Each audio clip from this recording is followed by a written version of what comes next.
Hey, I'm Matt Coffey. I'm the proud owner of Profit Engines. We're a media and marketing solutions partner. I've been at this for over 14 years.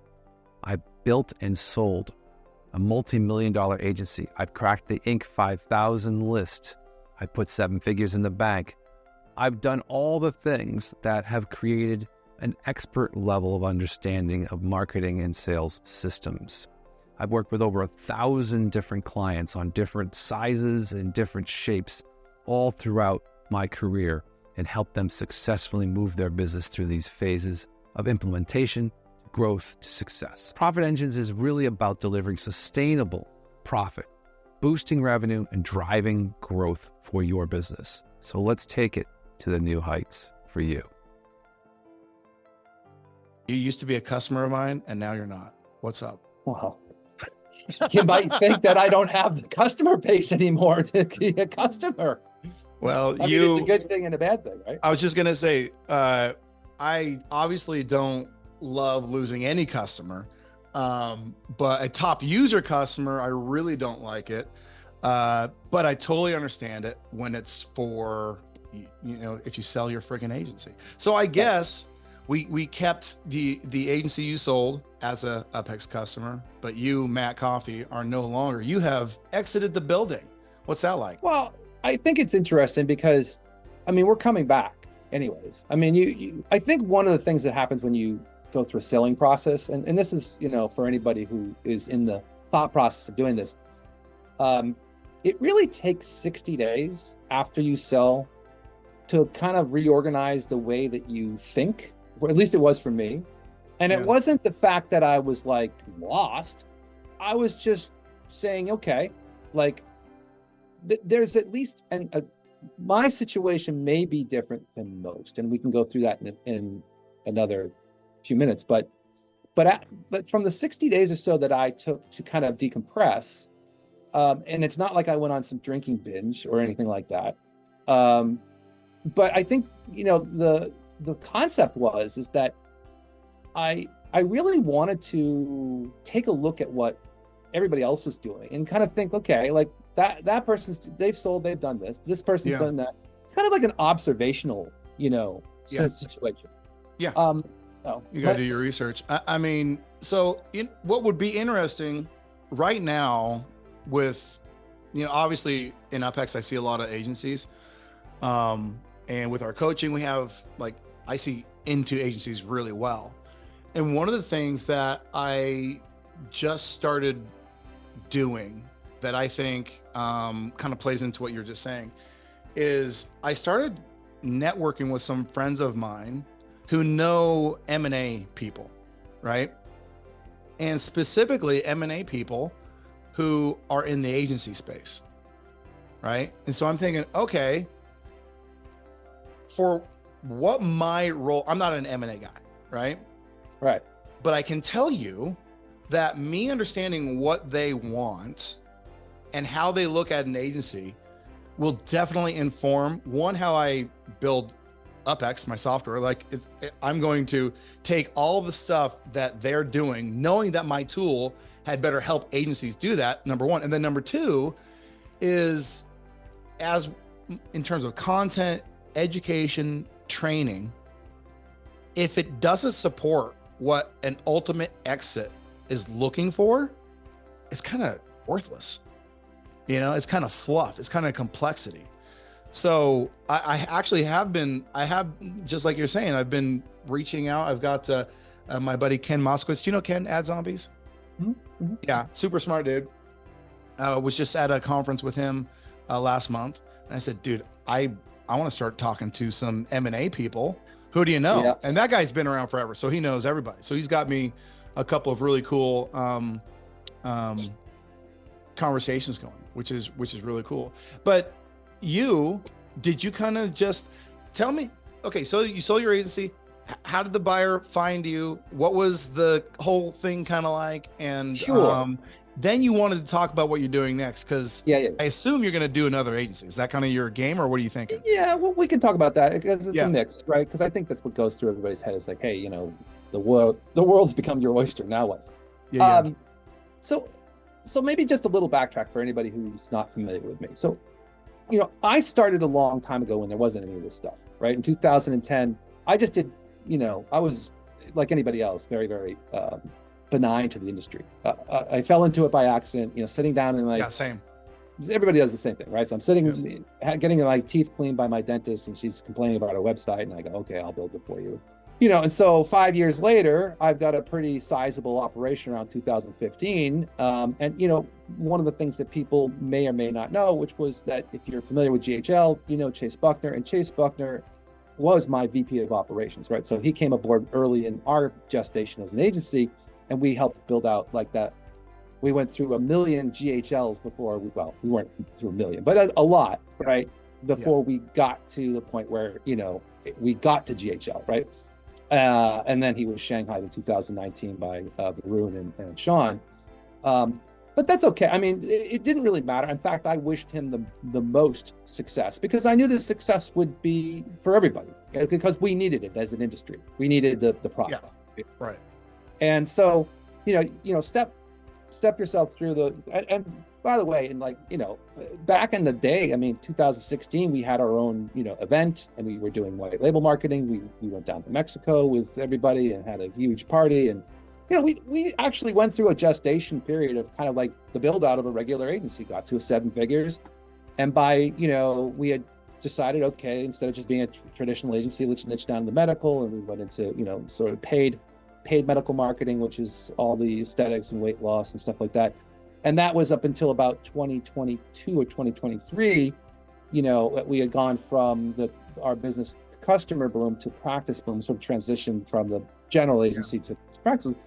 And that was interesting because we got to have a taste of niche-based strategies. And, that was, quickly accelerated. In fact, today I just noticed that we're on the Inc. 5000 list, which is nice. So, we made the list this year for 2024.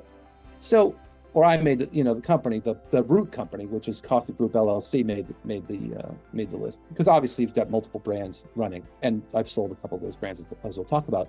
But as we got closer to 2023, and I was sort of thinking about the same thing, which is that we're getting to a point where I could sell this stuff, and I think that's when I had actually interviewed on my podcast and stuff like that with people who were M&A people and did all that stuff like what you're just talking about, which is got to know all the inside of the thing, and I had a broker and all this stuff.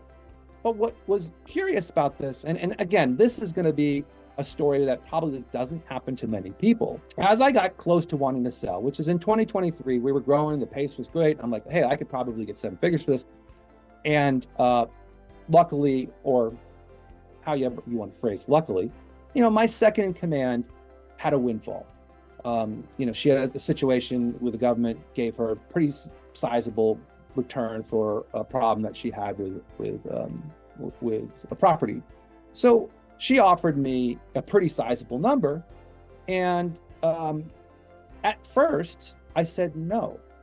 And that was interesting because I didn't really want to sell to my second in command at the number she offered me.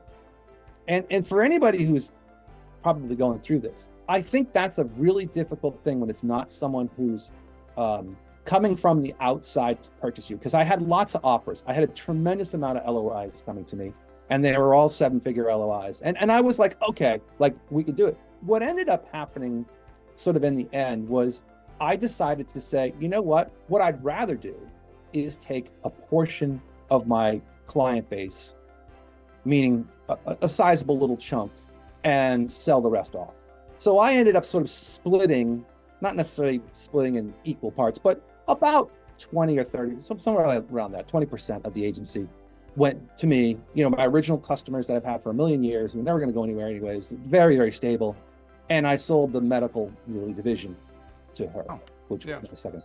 So, I got the check, I got the big check, I got my parachute, as I call it, which is that I have a recurring base of clients that's very, very well into being able to provide me with a very good lifestyle.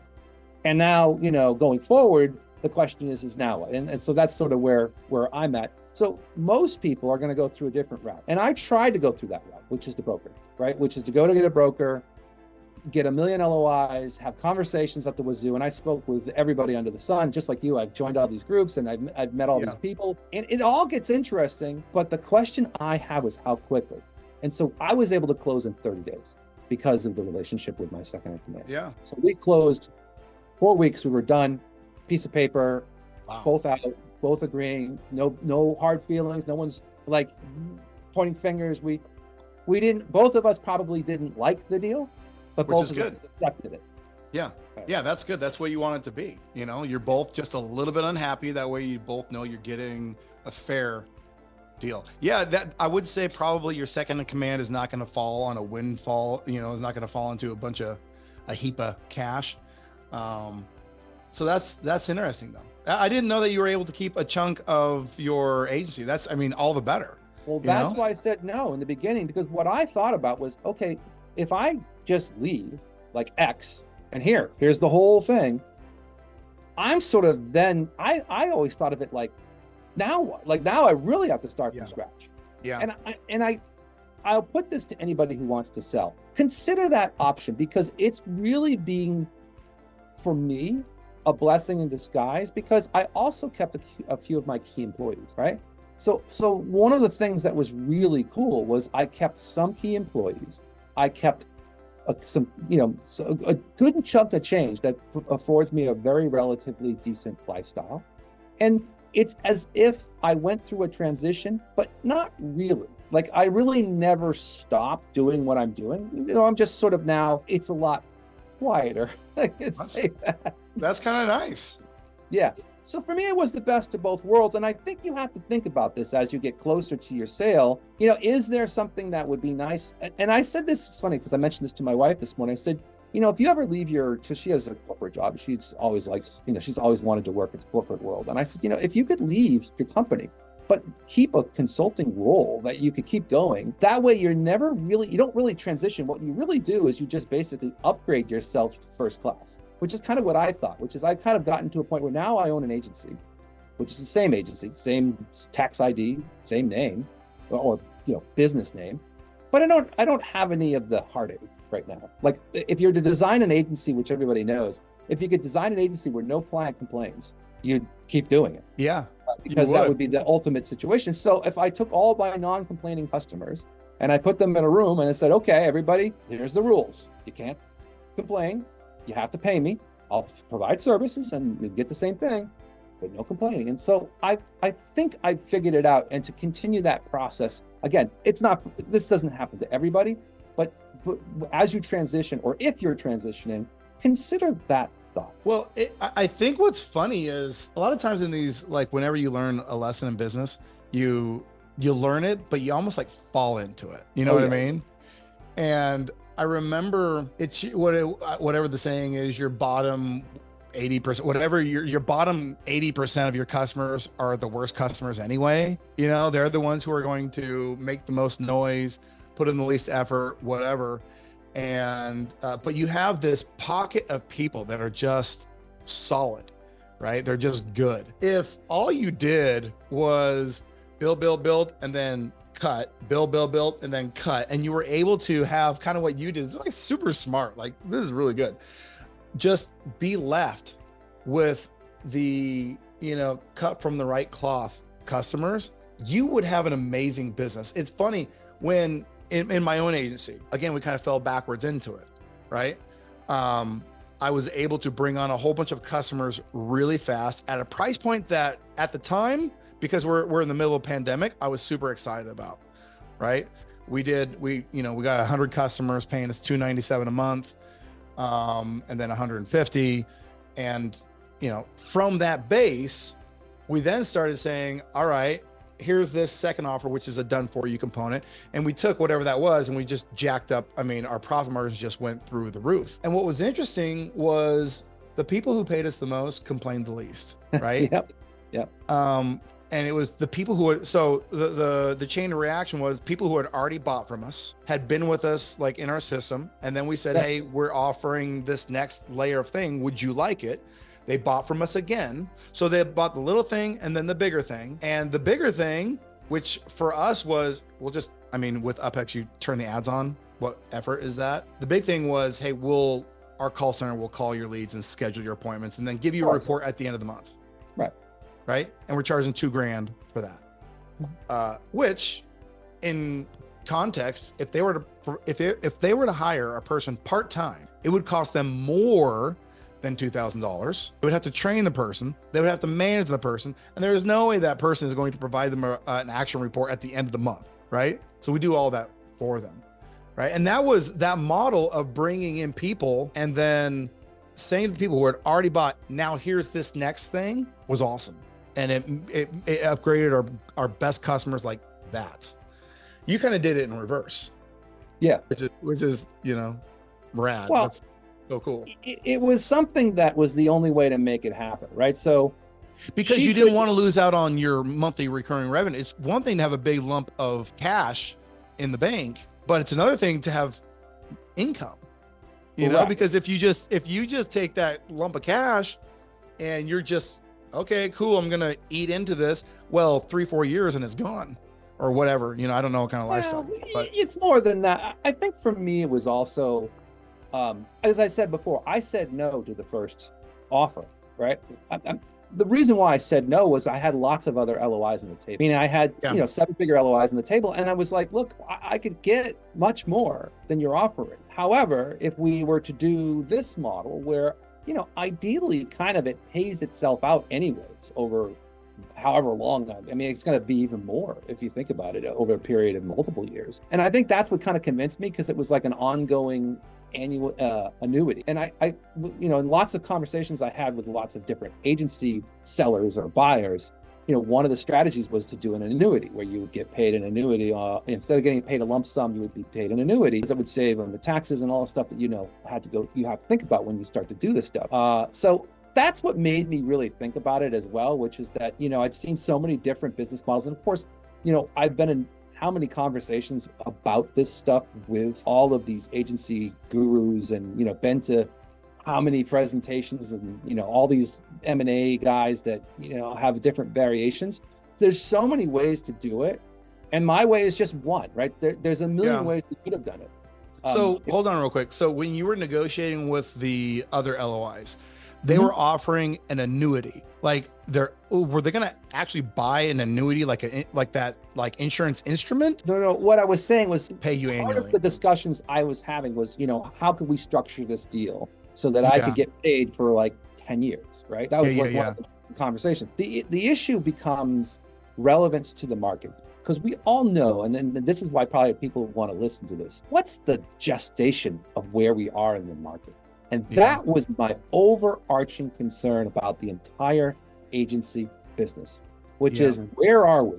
How long does this last? Because I went through this same exact business model in the 90s with telecom, because I worked for a large telecom agency and the same exact thing. Small businesses do this, blah, blah, blah. And it starts to roll over a period of time. All of a sudden it starts to roll. Then real quickly it rolled out, which was that, the technology changed. And really there wasn't the support to do what I was doing in the 90s. By the end of the 90s, it was gone. And not that that's going to directly happen to the agency world, but my thought was, things evolve. Yeah. I think the models just change. And the question mark is, because we see how many agencies get born every day, and there's nothing wrong with, starting an agency and growing and doing it, because, if you have the chutzpah, you can do it. But my question becomes, is there a better model where I can use my energy more efficiently? And that's what I was coming up to, sort of what could I do after the sale, where I could, instead of, putting all this energy towards what I would say a giant babysitting model, moving to more of a either consultancy model where I'm not responsible for deliverable, but I'm responsible for direction. And I kind of like that model better. It's coaching and consulting, which I'm kind of doing now, but we could do fulfillment as well if we wanted to, which, kind of keeps that agency thing going. And also considering where we are in the market with media and what people need in order to make themselves be really well known and fractionalized, I think we're kind of coming upon, can you run a small, handful of people, like a 5-person agency, which is kind of where I would like to be at, and build another 7-figure, strategy.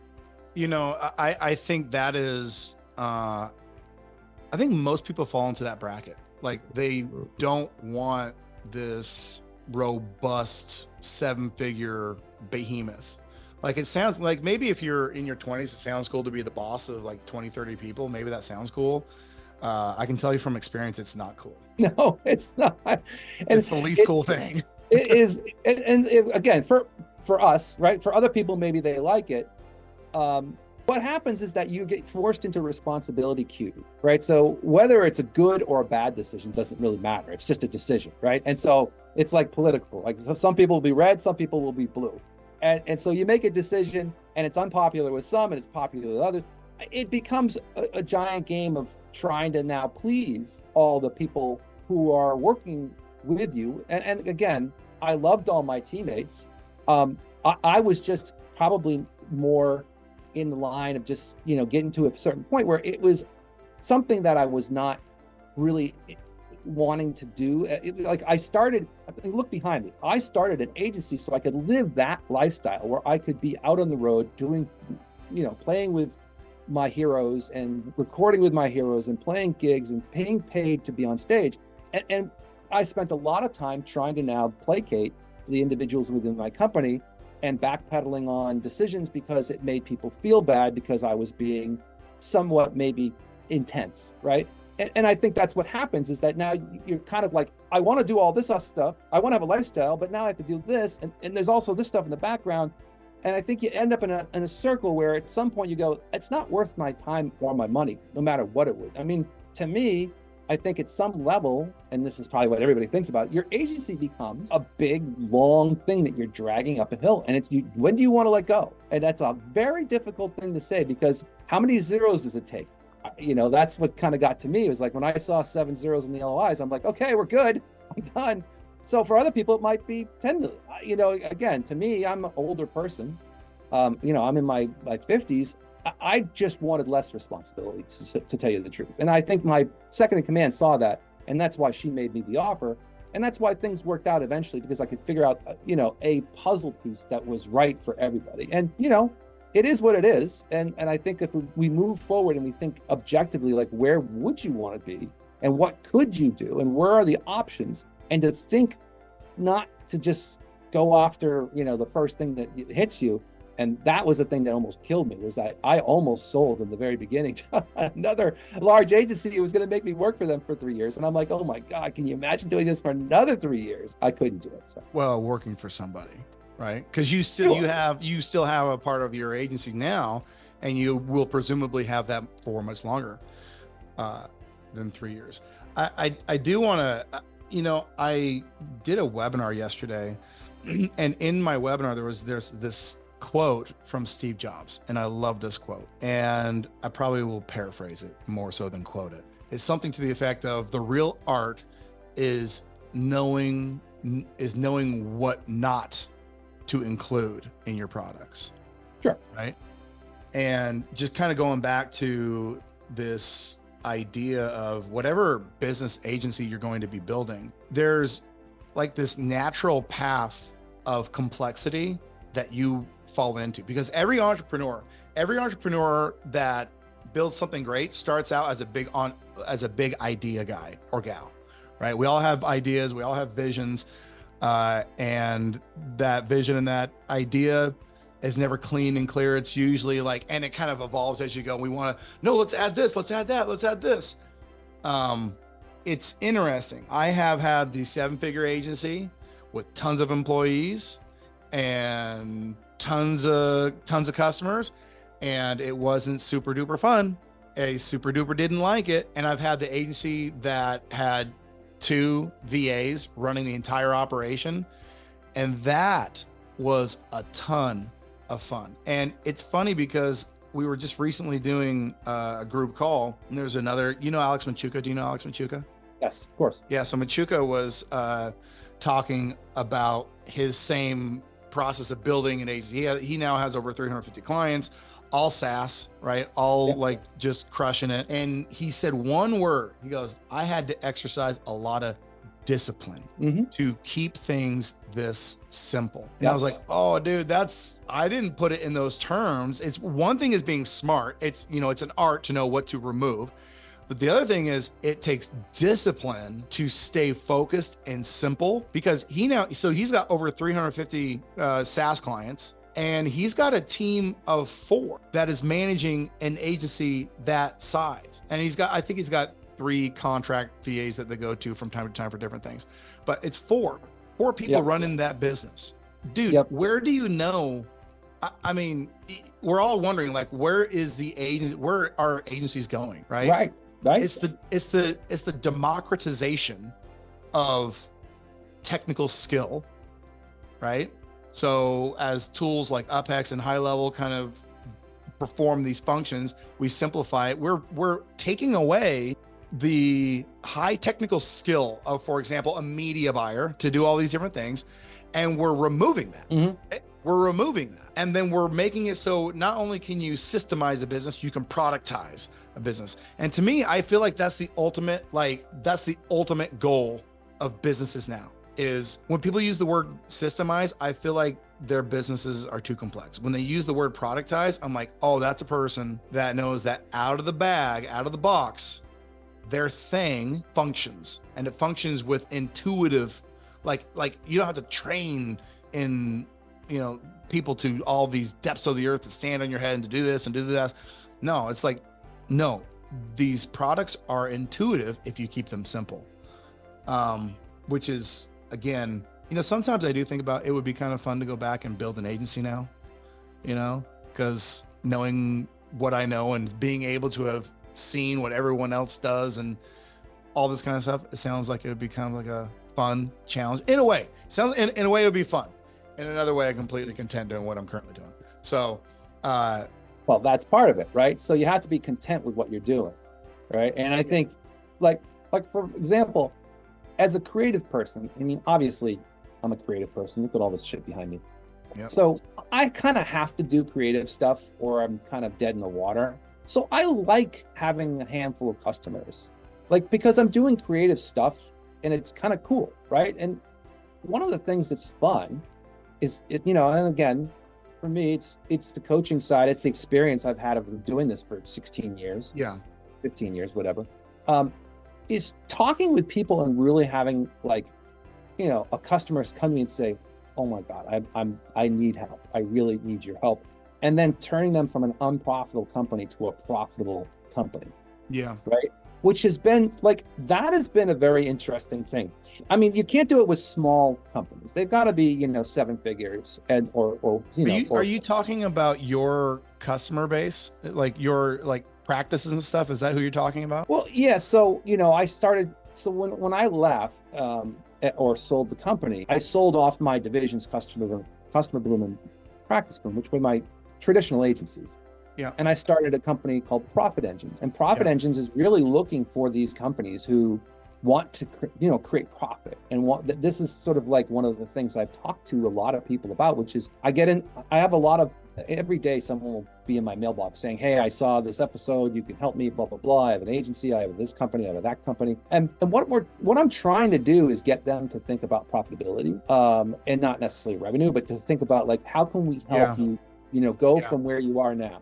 The last example is someone who they needed to cut one of their companies off. They need to be branded properly. They need to do all the mechanical stuff that I've done all throughout my career with 1,000+ companies, and really focus on getting that person's all their pieces together, and then taking them from, a loss to now a profitable company doing $250,000 a month, and they're profitable and they're happy. And you really created a different environment where they came from pain, and now they're in a point where they can see the future, and they can see it's bright and happy and it's shiny, and conversations are a lot better. The conversations are I can't believe we crossed this threshold where we're now, there. Yeah. And I said, well, I told you, we could do this. It won't take long, but you have to listen, and you're going to have to implement what I'm telling you to do. So and the piece there, it's funny because whenever we have conversations like this from 2 people that have done a particular business for a long time, we forget the things that we take for granted. And one of the things that you mentioned, but I want to just take a minute to focus on this, being able, number one, knowing business and the business type well enough to be able to see where the levers are to pull is really one of the most value productive skills you will ever get. That's number one. Number two, you only did it with companies that had qualified themselves as good enough, but good enough in what they're currently doing, and you can add on to them. The biggest thing that will move any business, and if we're talking to agency owners, it is get to the point to where you are good enough to where you choose who your customer is going to be, right? For me, when that in a medical practice that I was working with, that meant they needed $35,000 a month of average collections. And it also meant that they needed to have invested money in one of the devices that we would support in our ad library. Because that meant to me, they understood two things. One, that they have to specialize in something. If they're not specializing in something, it's hard to really get like premiums, like high profit margins. Because you can teach somebody if they're doing like, whatever medical space it is, hey, you're currently getting 2,000 for this, we can get you 4,000. You can teach that. That's like not that hard, assuming they've already proven some of this business acumen, and that acumen, the good news is it's very objective. It's black and white. If they can't break $20,000 in monthly collections, they've got a entrepreneurial journey ahead of them that doesn't include you yet. But let's put a semicolon there, or they need a product. Yeah. Or you identify, hey, you've got a great skill set, but you have a poor product offering. Agreed. Yes. Yeah. And that's kind of where, and I'm glad you brought that up, because that's sort of what happened to me, which is that now I know, hey, we kind of like have buckets of customers. Like this customer, you get a product. Here's your product, whatever. It's go high level with UpHex, and that go, right? You're done. And pretty much it's a very limited light supply of activity because it's a product. It should work, as you said, right? It should just work. Yeah. And then there's the next bucket, which is, hey, you qualify as a coaching client or whatever, a coaching plus, in our case, maybe fulfillment, depending on what we need to do to help them. Sure. And then there could be the next layer, which I'm sort of now dabbling with, which is just pure, like, hey, you meet with me once a week and we'll work this out. And potentially, I think there might be inevitably revenue share or some sort of other relationship with a customer where it's like there's a real opportunity for people who have done this for long enough that have a good skill set to potentially look at other business models. And that's, again, stuff that I'm looking to go towards, where there's some opportunity, where there's JV. And I think the JV business in this industry is where a lot of money can really be made. If that's what you're aiming. I agree. If you want to do stuff in this industry, again, sometimes it's not about money. And I will tell you that from being where I am, is like, I'm not necessarily, the money stuff is nice, but I don't know. Like people have just sometimes a one-line thought, like I just have to make it. Like, I get it. I'm there. You got to pay the bills. I get it. But at some point, you do have to live. And I've always said a lifestyle business includes not having to think about money every 5 minutes, right? Yeah. And that's, for some people, that's a very hard thing to swallow. But I tell you, when I'm up on stage and I'm warming up for my favorite band that I've listened to since the 80s, and I'm going, I can't believe I'm sitting on the stage watching these guys play that I just warmed up for.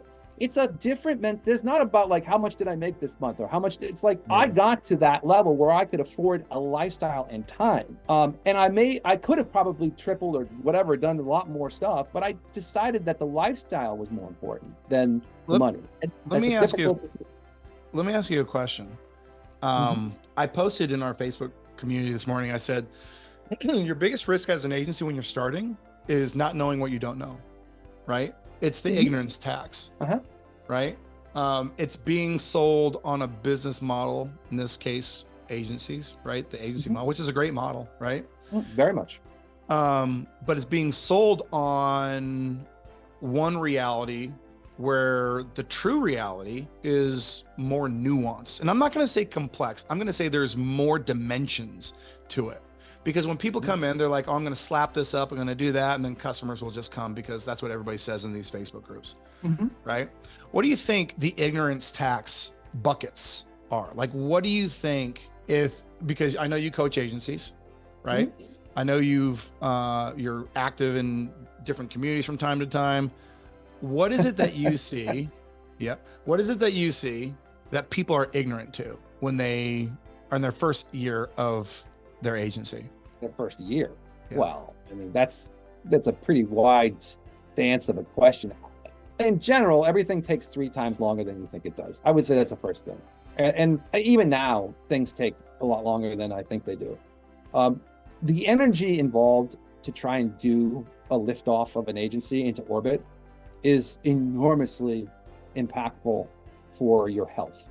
And I think the one thing that I learned throughout this entire thing was, if you were to say, hey, what's the number one thing I would do? I would be, you have to kick your ass every single day to get healthy so that you can have a brain to be able to think. Oh, you're talking about like just your overall health, like your personal health. 100%. I noticed my business went up and down depending on how well I was doing. Interesting. Right? Yeah. And I know this because I had, unfortunately, I was one of those persons that got long COVID. So if anybody knows what long COVID is, it's literally like COVID for a year and a half. It never went away. And it impacted the business really, really, because I couldn't be the leader I wanted to be. And then once I got out of that, we exploded, right? So I kind of got the fact that like, hey, and this is the truth, the head of the company is the determining factor. And that's it. You are going to your energy is going to drive the company, whether you want it to be positive or negative. That's another discussion. But right. If you want to drive revenue, you have to be like totally, because people pick up on your energy and the company goes with you, right? Especially if you have employees that are dedicated to working with you, for you, or about you.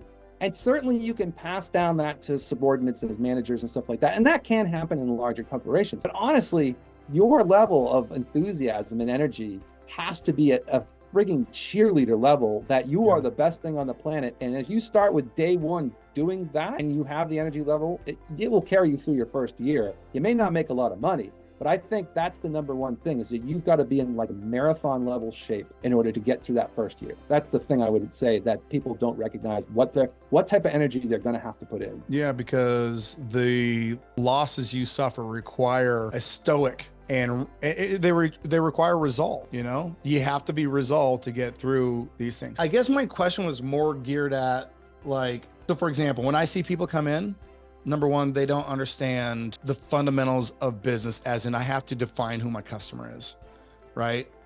I feel like the niche conversation, the riches are in the niches, right? Is so pervasive that it's become cliche. And so people have lost whatever the meaning of pick a niche means, right? Of course. And without a niche, you can't be specific. And without being able to be specific, you can't provide an outcome, Well, that's an interpretation that's in the market. That's not the truth. The truth is, I didn't have a niche for 5 years. I couldn't give a shit. I mean, let's talk about this. So what was your model at the time? Because that's 2010, right? Well, yeah, I mean, really the first couple of years were me just doing some consulting work. And I would say really I started in 2013-ish. Like if you say, hey, when did we really move into hiring and getting an agency built? So what I did was just hire a bunch of prisoners out of Wisconsin that were on work release. Why does that not surprise me about you? Yeah, sure. $25 an hour. They'll haunt people until they pick up the phone, because they're getting paid for work release. So I just had just telemarketers and set me up with appointments. I didn't care who they called. What were you? But hold on. So I guess, for example, I think there's a bunch of different types of niches, by the way, right? Sure. I think, for example, Podium, in fact, does have a niche. Like Podium, their niche, when they first started, they were the first like website chat thing. And so sometimes there's a moment in time where there is a feature niche. Okay. And then a tactic known as a tactic blown. So when your agency comes in and you're offering websites and these different things, when there's, I think your niche becomes, I'm in the website niche. And because you're in that niche, you can go do these different things. But you get into audience niches as the market starts to take away the different tactical approaches that have now become very popular. I mean, what website does not have a chat widget on it, right? If they're doing their job. So now Podium now they're a market leader because of the brand that they built, right? But they no longer have a feature niche because a tactic known is a tactic blown. for me, when I look at the capitalism, the way capitalism works is that the market wants something and then an entrepreneur creates it, right? Entrepreneurship falls apart when an entrepreneur creates something that the market does. Okay. And that to me is the biggest risk. It's the one piece of ignorance, thinking, oh, I'm going to go out and create something and people are just going to buy it. Which is why to me, like the foundation of your business when you're starting is assessing the marketplace first. Now that might mean you have a unique idea, like a chat widget for Podium. That might mean you have that, but to really be compelling in your offers, because people don't know how to make offers, in your ads, people don't know how to write ads because they're writing them to too many people, and whatever it is, you have to start with a specific enough who, right? And the who is the market. Who in the market has a gap, and how can I fill that gap? That's how the entire thing works. And I think people, again, they'll see whatever affiliate, whatever thing, whatever it is, and they'll be like, oh, I just slapped this thing here and I slapped that thing there, and people will buy that product. Everybody's my customer, right? I feel like today that's not, for the average agency owner, I feel like that is not true, right? Maybe you have, to your point, there are people with chutzpah, right? Who can go in and sell anything to anybody, right? Which is how you end up with an agency that sells websites, that sells review automation, that sells chat widgets, that sells this, that sells that sells all of these different things, because the entrepreneur is a very persuasive, convincing communicator. But that's not a leverage, a scalable business, right? Which is probably why you morphed over to a niche, I'm guessing. Well, what I was trying to say in the beginning was that I didn't have a niche because I didn't want one, because I just wanted to get business. So I just had these prisoners call within a 10-mile radius of where my office was and just book appointments. They called these people up, and I would walk in on who knows what they had said. But the person said, yeah, we talked to someone about you could help us with marketing. And we go through a discovery discussion. And eventually you just get to a point where they're like, okay, that sounds like a good idea. Run the pay-per-click ads and build another page on my website so we can take the landing page. You were the guy I was just saying. You were the guy that had the chutzpah that could sell anybody on anything. Well, right. But the point was, as I said before, at a certain point, yes, you need to then figure out like what was the thing that you keep seeing repeating patterns that's easily to be scalable. But I think that trying to be scalable out of the gate and trying to think that you're just going to walk into a niche and be the niche master because you think you're going to be one has always been a problem for me to digest, because it never worked for me. What happened to me was the niche came to me. It told me, here's the things that you're really doing well. Do it again. Yeah. That's actually what happened to me too, meaning I didn't choose my niche. I was actually working as a consultant in a consulting firm for that niche. Being in that niche, I feel like I tell everybody about that case study we had published by Facebook. Did I tell you about that? Do you know about that? You've mentioned it before several times. So thank you. I was just going to say, I feel like I tell people about it all the time, because it was the first like objective proof that advertising that is like very niche specific is advertising that works. Sure. And so instead of having these broad templates in our own ad library, I'm like, scrap these, do this. And then we just went into 3 core niches and went boom, scaled to the moon with that. Yep. And our customers were getting way better results with that too. Right. So for me, like I always thought that chiropractors were a niche. No, they're not. That's not a niche necessarily. Right. To me, that's a category. Right. Yeah, correct. And then finding the gaps within those business models, because whatever, I don't care if it's a dentist, if it's a orthodontist, if it's a attorney, if it's a contractor, whatever local business it is in the context of local businesses, you have the broad services that all of them start off offering or do offer, and then you have the narrow specialized services, right? And who gets paid more, the generalist or the specialist? I mean, that's not a hard question to answer, right? And so if you become the person that can sell those things, you crush it, right? Sure. So how do you get to the point to where you can do that? I guess that's how you accelerate it. Sure, there's 2 paths. Now, again, I'm going to go back and I'm going to be counterintuitive to what we just discussed. Gary Vee doesn't have a niche. He just sells. sells to whoever wants to buy. Right. Doesn't matter what brand it is, if it's a Coke brand or if it's a whatever. Right. He'll sell it. Same with the larger agencies. The larger, big agencies don't have a niche. They just sell stuff because they're branded well enough that nobody gives a crap. They just want to buy. Yeah. That's a different story. So to some degree, you have to think like, okay, like why are the most multi-billion-dollar agencies not niched? Well, because I think if you look at in the market in aggregate, if you're a small business and you're a small guy and you're an agency and just trying to get your foot in the door, you could, what I suggested before, find the niche that likes you, that you get along with, and then get product specific. Like if you were doing chiropractors, you'd say, you know what? We don't do chiropractors. We are the decompression champs, decompressionagency.com, right? Whatever. Yeah. So now you're niched, you're on a product side, you can go scale that, right? So yeah, you could do that, but I think it's like there isn't a solve for everybody. Like trying to solve for niche for me has always been an interesting equation, because I think at the end of the day, it depends. Everything's different.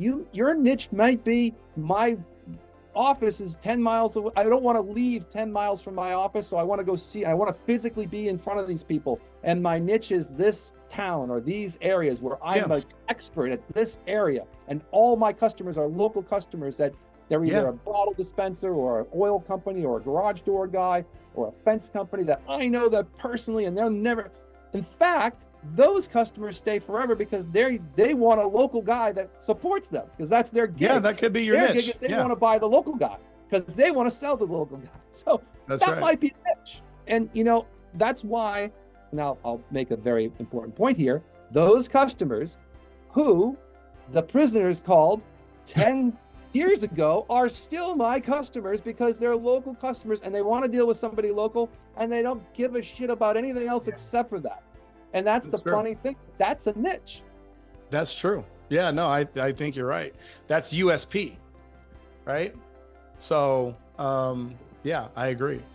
Well, I got 3 minutes. I got 5 minutes before my next call, which is actually one of these, AMA, where people come and ask me all stuff about getting clients. So imparting Matt's words of advice for anybody looking to have an exit into their future. Oh, for an exit? Yes. Okay.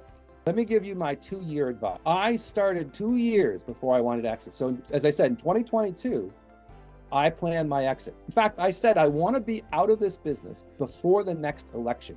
I'd been through 3 presidents in my agency. I'm like, I gotta do something else. Like, I don't even care if I drive a truck. I just got to do something else. I mean, I don't mean it facetiously, but just, I'd had enough, right? So, 10 years, at 10 years, you go, okay, look, for me, I was like, I can't do this continually. I had to do something else. Not that I didn't like doing it. I just wanted to do something else. And my plan was that, I wanted to have a 2-year exit. So by beginning 2 years, I said, okay, by 2024, by the election, I'll start. So I started, and this is what you have to do if you want to start interviewing, which is what I did, and even try and get them as customers, M&A people, right? Like you said from the very beginning, get to know the industry, get to know the people, get to know the brokers, continue to have dialogue. And if you can make them your customers, which is what I tried to do, which is kind of like, as you said, the chutzpah level, I would just go and say, hey, let's help you with your coaching business for your